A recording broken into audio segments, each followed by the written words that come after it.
brutally honest with myself about some of the relationships and situations I was in my 20s, the cult being one. I was the victim there. And I knew that, and I didn't understand it. And was there a part of me that was like, I'm so good, I'm trying to help you, I'm trying to make sure that light shines and no one gets hurt, and this is what I do. So I needed to be needed in that situation. As I've evolved with my practice, with my clients, and with my growth, I realized my own toxicity in that situation. Now, that doesn't mean that all things that happened there were good or that I brought it on myself, not at all. So anybody that's ever been in a situation like that, please don't misunderstand me here. What I learned about that situation as I processed it on further is that there was a part of me that fed into the cycle of what was going on there. And I think in many ways, many of us are complicit in things that happen in our life.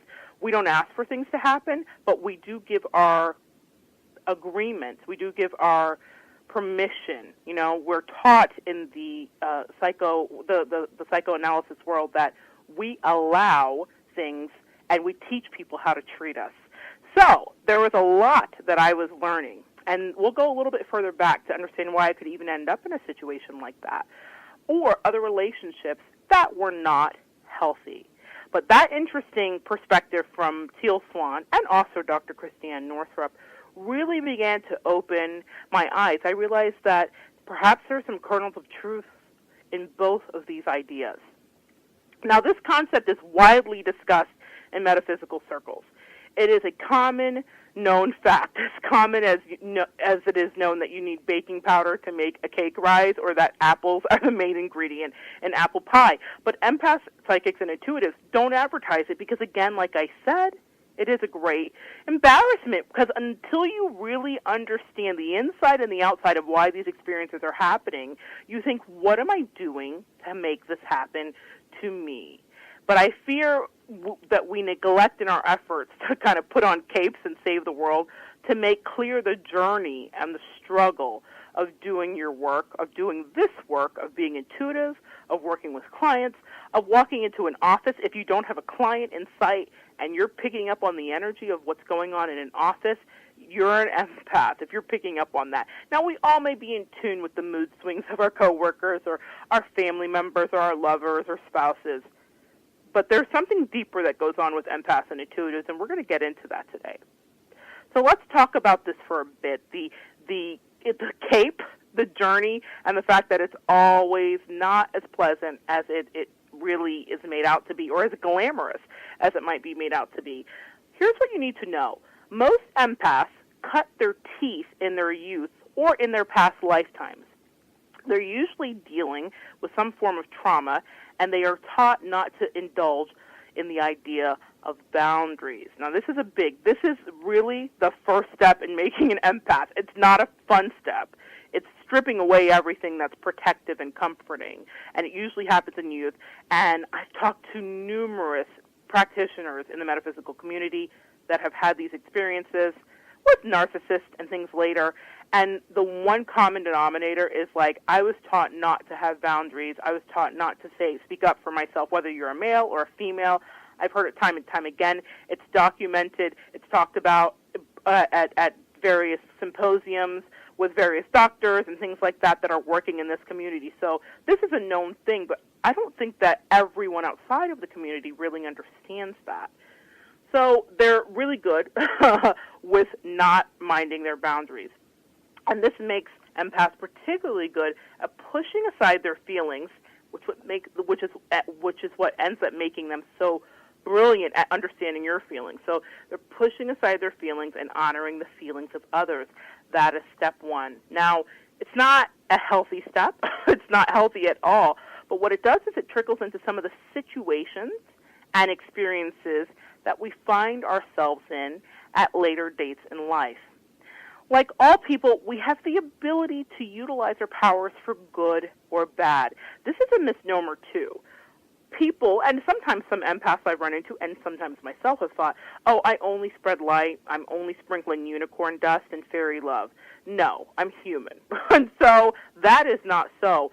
And I've been doing a lot of work with integrating my shadow self and my empathic light self to be a better healer, because I think only in that truth are you better, and we'll get into that some more. But I wanted to really get that out there, that we can use our powers for good or bad, just like anybody else. There is duality in all human beings. I noticed that I made a concerted shift towards good in my 20s. That is not to say that I was bad previously, but that, again, like I mentioned, I indulged in the victim side of the hero's journey. Not understanding my power in full, I often thought this, pity thoughts. Why me? Why am I in this cult? Or why am I in this position? Why don't they like me? Can't they see how good I am? I could feel the energy of the people around me, and I couldn't understand why I couldn't shift that energy. I wasn't owning my power. When I found myself in a job in corporate America with an extremely narcissistic sociopath who called her workers her minions, so she very much understood her power. She called her workers her minions and told me that women don't ask for raises. They just come in and wash windows and be the first to turn on the lights, and the money will eventually find them. Now, that's a real thing, guys, and that's a story for a different day. She was crazy. We'll talk about toxic workplaces. I've had some requests, actually, to talk about that. So we will have a show about toxic workplaces and what to do to survive them and what to do to identify them. But I worked for this incredibly manipulative person, again, as an empath. I'm thinking, well, why am I here in this situation again? Fantastic learning experience with that person.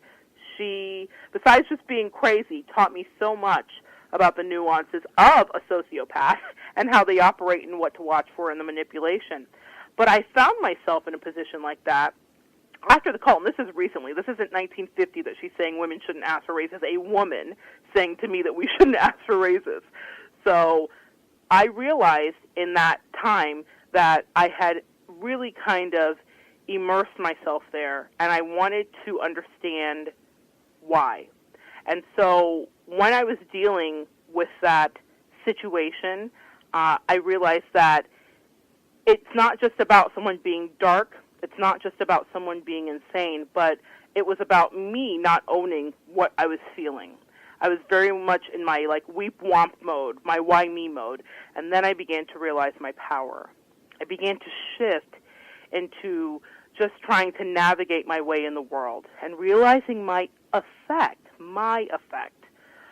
on the world around me. That's something I'm still coming to terms with. But I really started to shift and realize, you affect people's energy as well. So you're not a victim here. You're an active participant. Now, what are you going to do with what you have, the way that you affect people? How do you want to utilize that? So I really paid a lot of attention so that I could kind of pull out of that victim mentality, and I really began to shift. And this is the way that you kind of know if you're sort of running into folks that are sucking the energy out of you. You have to kind of pull back so that you can know what your feelings are. And that was something that I really had to do. I had to get in touch with my feelings. I had to understand what felt right to me. Some of my greatest lessons really have come from the most sociopathic people who I've invested great swaths of time in trying to save. Empaths, hear me here. Who are you trying to save? Now listen, I promise you, if you're doing this work, you're trying to save somebody. You spend a lot of time, and I did too, trying to save someone. I'm really circumspect with who I invest my time with these days. There are, I call them cold cases. That's what I call them. Past relationships that I've had with people that knew me in a different incarnation and may never respect what I'm doing now or understand what I'm doing now. And I see that there's work to be done, and sometimes I shun it. Sometimes I'm like, I don't want to waste my time because I've already spent time with a narcissist or a sociopath, and I know that I may not be making the impact that I think I'm making, and that's ego, so I have to pull back. So there are some times where, and there's a case right now where I'm really investigating in my spirit, how much time do I want to invest? Is this going to make any difference? But you have to do that now. And now I don't apologize for it. I know what I mean. And I know why I say the things I do. I know the background and the history of situations with people. And I also know what I'm intuiting when I'm meeting new people and new clients to do that with. So I want to ask you, who are you spending your time with? Okay? Now, I know that I've been doing this my whole life, but what those situations were actually teaching me was an amazing free education in the nuances in dark and light. And not just other people's dark and light, but my own dark and light side. Again, big, big deal. I so notice in our community that intuitives don't want to own that darkness. It's like all love and light and love and light blessings and love and light bombs, and that's such BS to me because there is darkness, and I'm not saying that like you have to embrace it, but I guess I am saying you have to embrace it. You have to understand that you don't always feel good, that you can't always give. You have to understand that you do want to say no. You have to understand that you may not like the energy that someone's bringing to you, and you're responsible for how you internalize that. I used to internalize it all and make it about me, and now sometimes I realize that's their stuff. I have a friend that says, not my circus, not my monkeys, okay? And sometimes I've had to employ that in order to survive and understand that I am not here to take on everybody's crap. And also to know that sometimes I have crap of my own. And that is what I want you to come away with today, to understand that anybody that's doing this work, or if you feel called to do this work, it's okay to not be okay. That's something it took me a while to figure out. And so if I can circumvent the time frame that it takes you to figure it out, then full speed ahead. I really wish that for you so that you don't waste any time thinking that you have to be perfect and happy and available. You don't have to always be available. Big deal there, guys. So now, as we go on, I learned a couple things about myself. When I say darkness and light and my own darkness and light, I learned how I could lash out. I learned that I did lash out. For a long time, I deluded myself, and I thought I was a paragon of perfect friendship. Not true. I did lash out because energy has to go somewhere, and it will bubble up to the surface in little insidious ways if you're not properly meditating, talking things out with trusted confidants and friends, and working out emotions. You will have a fishery, a little exposure, a little explosion of toxicity that will surprise you.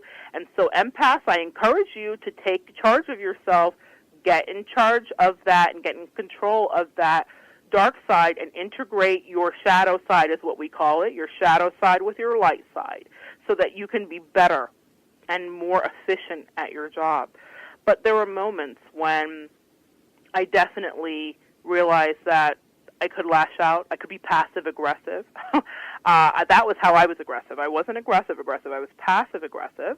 And I learned how to reiterate and retreat, really, from confrontation. I learned how to retreat from confrontation because I wasn't sure it was okay to have a strong feeling or strong feelings of anger. I was very uncomfortable with me having strong feelings of anger unless it was in the form of depression or inwardly turned. Another thing that empaths often suffer with is depression because they don't know how to process the energy and they don't want to be mean to anybody else because, God forbid, we're ever angry with anybody else, so we turn it in on ourselves. So that's another thing to watch out for, guys, with yourself. Be kind to yourself. So I didn't know that it was okay to be angry. And I didn't understand boundaries. So these experiences with these sociopaths and these narcissists helped me to understand boundaries, and how I understood what they were is in the contrast. We've talked about that before here on Evolve. Contrast lets you know what you don't like. When something doesn't feel good, you then learn what you do like. And so the relationships that I had with these people that were sucking the life out of me and were so attracted to me, and I was very attracted to them, is because I was allowed to experience contrast, to know, oh, this is what it feels like not to have any boundaries at all, or maybe I can work from here and figure out what boundaries are. I'm also going to touch back before the show's over about why you're attracted to narcissists and sociopaths. So we'll talk about that in a minute, but that seems strange to say. Why would you be attracted to a sociopath? There's very good reasons, fantastic reasons why you would be. So we'll talk about that.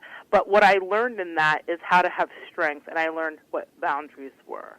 And this is something that all healers go through, or all that I've spoken with has gone through is this relationship with a narcissist or sociopath in their life where they're trying to figure out, what am I doing wrong here? I think I'm supposed to uplift the world or be here to help my fellow